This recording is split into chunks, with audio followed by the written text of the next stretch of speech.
अस्सलाम वालेकुम नाज़रीन, I am Adeel Khan and you are watching English with सरादील।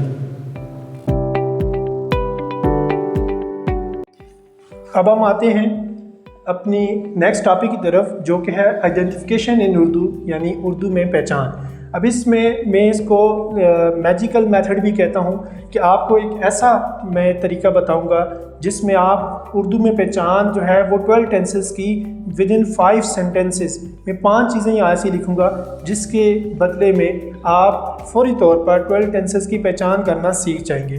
तो चलिए अपनी वीडियो स्टार्ट करते हैं। सबसे पहले मैं एक जुमला लिखता हूँ, ताकि एक सेंटेंस ऐसा लिखता हूँ जिसको हम बार बार इसकी मैं एग्जांपल के तौर पे इसको पेश करूँगा। जैसे फॉर एग्जांपल मैं लिखता हूँ कि वो किताब पढ़ता है। अब ये मैंने एक जुमला लिखा है, वो किताब पढ़ता है। अब सबसे पहला जो मेरा स्टेप है पहचान सीखने का, वो ये है कि आपने किसी भी जुमला, जो भी जुमला आपके पास आएगा, उसके सबसे आखिरी लफ्ज़ को सबसे पहले देखना है। जैसे हमारे पास इस एग्जांपल में वो किताब पढ़ता है, ये आखिरी लफ्ज़ है। तो अगर हमारे पास जुमले के आखिर में है या हूँ, ये 3 लफ्ज़ आएंगे तो ये प्रेजेंट होगा। अब ये कौन सा प्रेजेंट होगा? एज यू नो वेल कि प्रेजेंट की जो मैंने बताई हैं 4 जो है वो किस्में होती हैं, जो हर टेंस का जो है 4 बेसिक टेंसेस पर मुश्तमिल होता है, जिसमें हमारे पास इंडेफिनिट, दूसरा कंटिन्यूस, थर्ड जो है वो परफेक्ट, और फोर्थ जो है वो परफेक्ट कंटिन्यूस कहलाता है। तो लेकिन मैं अभी उसकी बात नहीं कर रहा, मैं आपको ये बता रहा हूँ कि बेसिक जो हमारे पास 3 टेंसेस हैं, प्रेजेंट, पास्ट और फ्यूचर, इन तीनों की सिलेक्शन सबसे पहले करेंगे, और उसके जो सब टेंसेस हैं जो इंडेफिनिट, कंटिन्यूस, परफेक्ट और परफेक्ट कंटिन्यूस कहलाते हैं, हम इनकी तरफ बाद में आएंगे। तो जब आपके पास है और हूँ ये अल्फाज इस आखिर में आएंगे तो आप ये समझ लीजिएगा कि ये कोई ना कोई प्रेजेंट टेंस है। दूसरे नंबर पे, अगर इसी सेम जगह पे अगर आपके पास था, थी, थे, या इसके अलावा अलीफ या अलीफ छोटी ये और इसको हम बड़ी ये बोलते हैं, अगर ये 6-7 जो हैं वो हरूफ अगर आएंगे तो इसका मतलब भी ये है कि ये पास्ट टेंस है। यानी पास्ट टेंस की निशानी सिर्फ था, थी, थे से ही नहीं होती।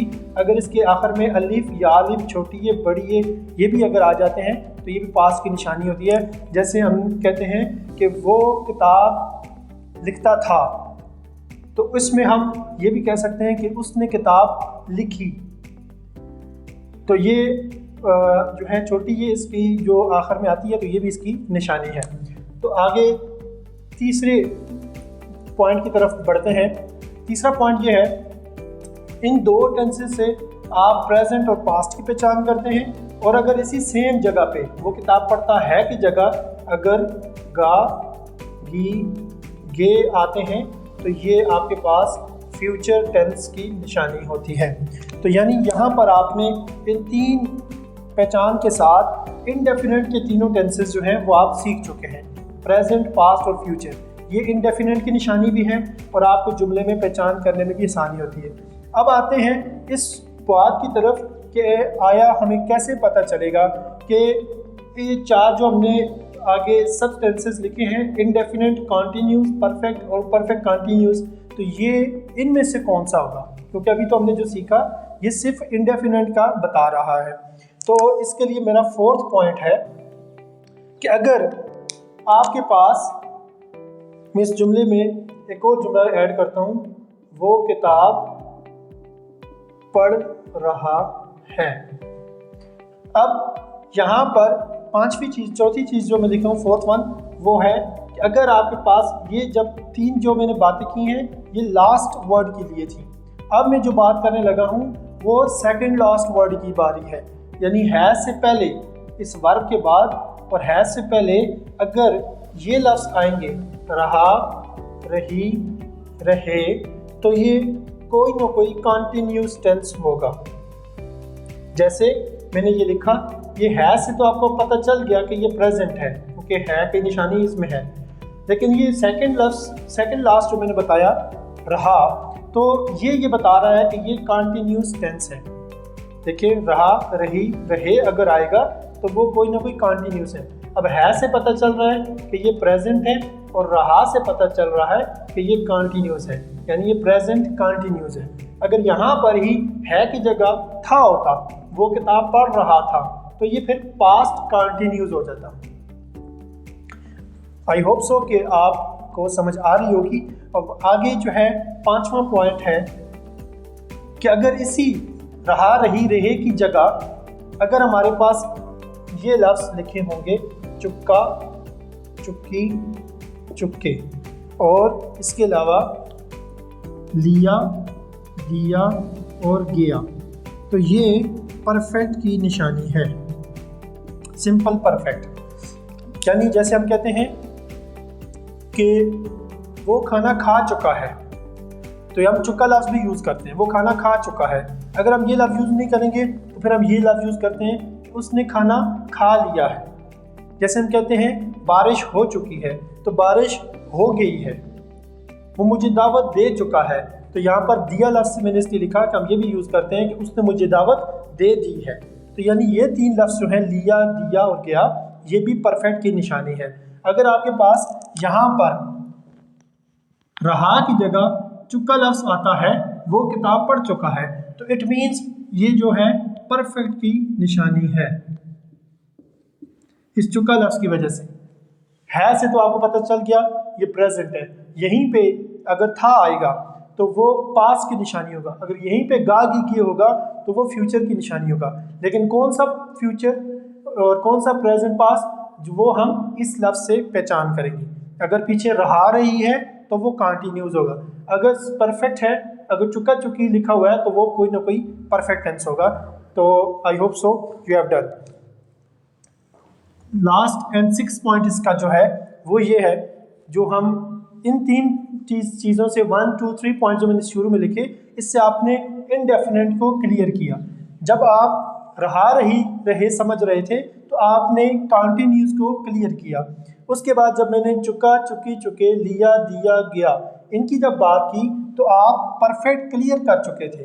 तो अब लास्ट वन परफेक्ट कॉन्टिन्यूस की बारी आती है। तो उसमें जो इसकी निशानी है वो ता रहा, ती रही, ते रहे प्लस वक्त का तायन। ये लाजम भी नहीं है, लेकिन निशानी इसकी ये है कि इस टेंस में ता रहा, ती रही, ते रहे लाजमी होंगे। जैसा कि आप देख रहे हैं कि मैंने यहाँ पर 4th पॉइंट पे सिर्फ रहा, रही की बात की, सिंपल कॉन्टिन्यूस की, मैंने ता रहा की बात नहीं की। तो इस तरह से यहाँ पर इसकी निशानी परफेक्ट कॉन्टिन्यूस की ये है कि आप ता रहा, ती रही, ते रहे ये इस्तेमाल करेंगे। जैसे कि मैं जुमला लिखता हूँ, वो आपने लिखा वो किताब पढ़ता है, वो किताब पढ़ चुका है, या वो किताब पढ़ रहा है, तो इसमें हम क्या ऐड करेंगे, ता का इस्तेमाल करेंगे। वो किताब पढ़ता रहा है, वो किताब